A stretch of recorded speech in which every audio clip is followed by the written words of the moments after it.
नमस्ते. आपलं अरविंद गणेश दामले चॅनेलमध्ये स्वागत आहे. मी अरविंद दामले आपल्यासमोर प्रस्तुत करीत आहे माझ्याच काही रचना. हा आहे या रचनांचा 1073वा भाग. आपल्याला या पसंत पडल्या तर माझ्या अरविंद गणेश दामले चॅनेलला सबस्क्राईब करा, लाईक करा, शेअर करा आणि बेल आयकॉन दाबायला विसरू नका. तर माझी पहिली रचना आहे हिंदीमध्ये. मेरे शिक्षक ने कहा तुम गधे हो. फिर मैं सोचने लगा कि मैं सचमुच गधा हूँ क्या. फिर मेरे दादाजी ने पूछा, अरे तुम आईने में देखो, क्या तुम गधे दिखते हो, क्या तुम्हें पूँछ है. मैंने देखा कि वैसे तो कुछ भी नहीं है. फिर समझ में आया कि जो दूसरे कहते हैं वो कभी कभी सही भी हो सकता है और कभी कभी झूठ भी हो सकता है. उस पर एकदम विश्वास नहीं करना चाहिए. खुद ही सोचना सही होता है. दुसरी जी रचना आहे ती आहे ब्रह्मसूत्रातल्या या 55व्या भागात पुढचं 25वं आणि एकूणातलं 326वं सूत्र. जर प्रयत्न अशुद्ध असतील, म्हणजे जर ते नीट केलेले नसतील, तर त्याचे परिणाम वेगळे होतात. विशिष्ट वेळी एक कर्म चांगलं असतं आणि इतर वेळी तेच कर्म वाईटही ठरू शकतं. म्हणजेच कर्म फक्त चांगलं किंवा वाईट असं काही नसतं. आता पुढचं 26वं आणि एकूणातलं 327वं सूत्र बघू. मग खाली आल्यावर त्याचा संबंध पुरुष बीजाशी होतो. आत्मा अन्नाबरोबरही असतो. आता पुढचं 27वं आणि एकूणातलं 328वं सूत्र बघू. आणि मग स्त्रीच्या योनीमध्ये एक नवीन शरीर बनतं. शिल्लक कर्म नवीन शरीरात शिरतं आणि मग त्याच्यात पूर्वीच्या काही प्रवृत्ती पण येतात. आता यापुढे काही सूत्रांमध्ये आत्म्याच्या प्रवासाबद्दल आणखी काही. आता पुढील पहिलं आणि एकूणातलं 329वं सूत्र बघू. काही मधल्या स्थिती असतात जेव्हा कुणी पूर्ण झोपलेलंही नसतं आणि पूर्ण जागंही नसतं.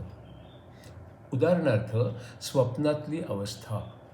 या अवस्थेत प्रत्यक्ष तिथे काहीच नसतं, पण त्याला वाटत असतं की बरंच काही आहे.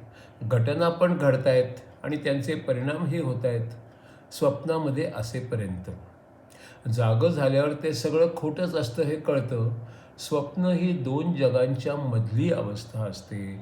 मृत्यूनंतर इंद्रिय काम करत नाहीत, पण तरीही मनात कोरलेल्या काही गोष्टी शिल्लक असतात. या गोष्टी नक्कीच खऱ्या असतात.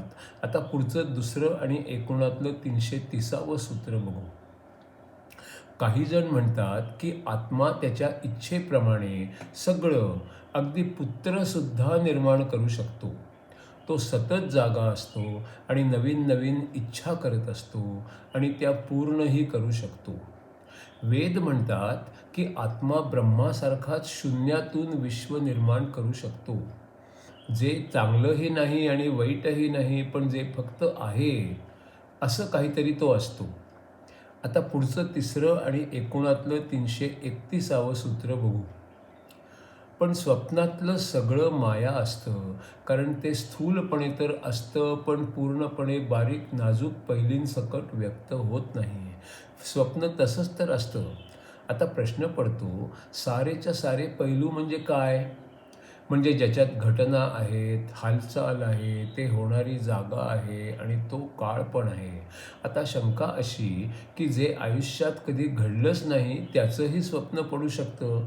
ते काल्पनिक असू शकतं. कधी स्वप्न थोडाच वेळ पडलं तरी त्यात अनेक शतकांचा काळ गेलेला असतो.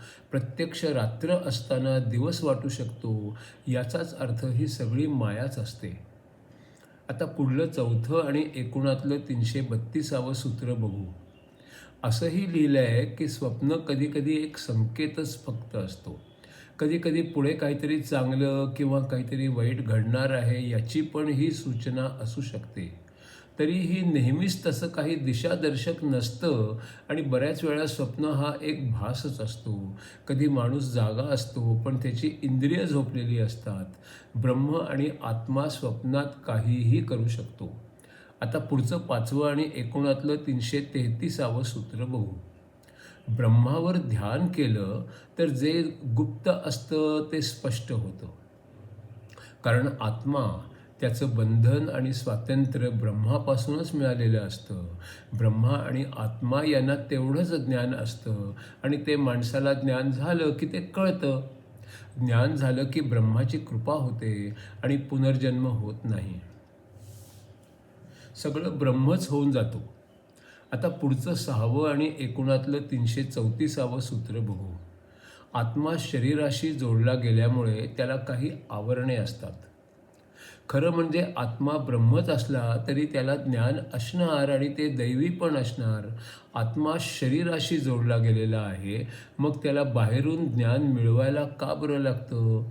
याचं उत्तर असं की शरीराशी संबंध असल्यामुळे ज्ञानावर काही पांघरुणं किंवा आवरणं असतात. इंद्रिय, बुद्धी, समज, पूर्वग्रह, विश्वास ही शरीराची असतात आणि त्यांचा आवाका थोडाच असतो, पण ती सत्याला झाकू शकतात. स्वप्न पण आपल्या इच्छेने पडत नाहीत, नाहीतर वाईट स्वप्न पडलीच नसती. जागेपणी जे अनुभव आणि विचार येतात तेच बहुतेक स्वप्नामध्ये दिसतात आणि कधीकधी जागेपणी त्या स्वप्नाचा संदर्भ कळत सुद्धा नाही. आणि जागेपण म्हणजे तरी काय? मायाच की. आता पुढचं 7वं आणि एकूणातलं 335वं सूत्र बघू. उपनिषदांमध्ये असंही म्हटलं आहे की गाढ झोप ही इंद्रिये, शिरा आणि आत्मा या तिन्हीची असते. पण तेव्हा तो माणूस प्राणाबरोबर असतो आणि कुणी म्हणतं की तेव्हा तो आकाशाबरोबर असतो. एक शंका अशी की झोपेच्या वेगवेगळ्या अवस्थेमध्ये तो एकाच ठिकाणी असतो का वेगळ्या वेगळ्या ठिकाणी असतो? कुणी म्हणतं की वेगवेगळी ठिकाणच असणार, कारण उद्देश वेगळे असतात. कुणी म्हणतं की आत्मा काय ब्रह्मालाच जाऊन मिळतो, प्राण पण ब्रह्मच असतो की, तेजस प्रकाश हेही ब्रह्मच. कुणी म्हणतं की हृदयात तो असतो. एवढं खरं की झोप अगदी गाढ असली तर मन, बुद्धी आणि अहंकार हे तेव्हा नसतात आणि फक्त अस्तित्व तेवढं असतं. या सगळ्यातून कळतं की गाढ झोपेत माणूस ब्रह्माच्या पाशीच असतो. आता पुढचं 8वं आणि एकूणातलं 336वं सूत्र बघू. झोप झाली की तोच आत्मा परत येतो, कारण आता पुन्हा कर्म, आठवणी, ग्रंथ, चांगलं, वाईट असं सगळं सुरू झालेलं असतं. काही लोक म्हणतात की जर झोपेत आत्मा ब्रह्मात मिसळून गेला तर तोच आत्मा परत तिथेच येईल. हे कशावरून? कारण एक थेंब जर समुद्रात मिसळला आणि समुद्रातून पुन्हा एक थेंब पाणी बाहेर काढलं तर तोच तो थेंब येईल असं कशावरून? वेगळाच थेंब देखील येईल किंवा ब्रह्मच नवीन थेंब बनवेल आणि तो येईल. यावरचं मत असं की नाही, तोच आत्मा येतो, कारण त्याची काही कर्म शिल्लक असतात आणि ती अर्धवटच झालेली असतात. इच्छाही अर्धवट चिकटलेल्या असतात आणि स्मृतीही शिल्लक असतात. जसा गाढ झोपेतून उठल्यावर पुन्हा पहिलाच माणूस उठतो, तसंच हे.